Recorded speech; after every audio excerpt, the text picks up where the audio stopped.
بسم الله الرحمن الرحيم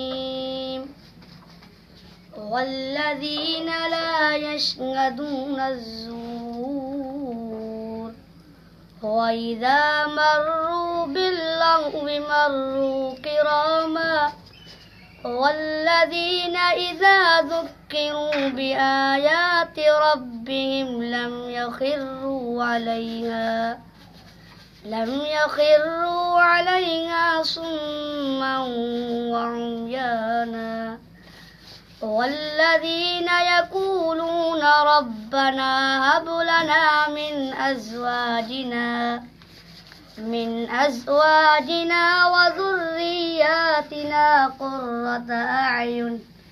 قرة أعين وجعلنا للمتقين إماما صدق الله العظيم.